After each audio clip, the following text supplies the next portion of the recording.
Seneta ma kaunti ma Kisumu Professor Tom Ojienda koro dwaro ni komiti mar somo nonane kendo chiw duoko ewi deko kata digni mar chwalo kar tiegruok ma Kisumu National Polytechnic e rang'eny mar kar mbalariany mapuonjo tije mag lony. Seneta Ojienda dwaro ni ler ne jopiny ma Kisumu gima dibed ni kar tiegruok no ne ok ochopo e rang'eny madwarore ne bedo mbalariany mana kaka mamoko mosechwal mamalo kosoyo.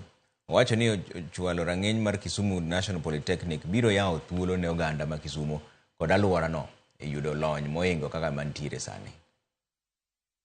Mr. Speaker, I rise pursuant to Standing Order 53 to seek a statement from the Standing Committee on Education on a matter of county-wide concern regarding the elevation of Kisumu National Polytechnic to a technical university.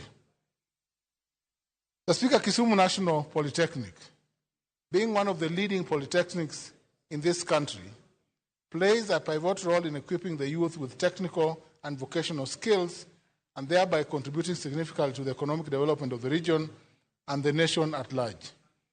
Elevating this institution to a technical university would not only expand access to higher education within Kisumu and its environs, but also enhance research, innovations, and industrial linkages, which are critical for national growth.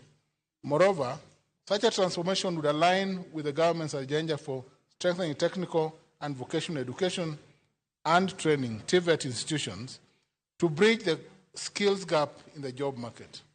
In the statement, the Committee of Education should address the following: 1, the criteria and requirements necessary for such elevation and whether Kisumu National Polytechnic meets these requirements.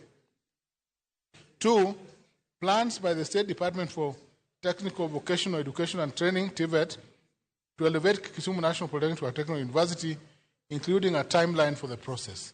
3, budgetary allocations, if any, that have been set aside for the elevation and expansion of the institution to meet university status. 4, how the proposed elevation will impact technical education, skills development, and employment opportunities for the youth in the region. Lastly, whether public participation and stakeholder engagements have been conducted to assess the viability and necessity of the elevation in line with Article 232(1)(d) of the Constitution. Sirkal kokalo e migawo mar arita kwe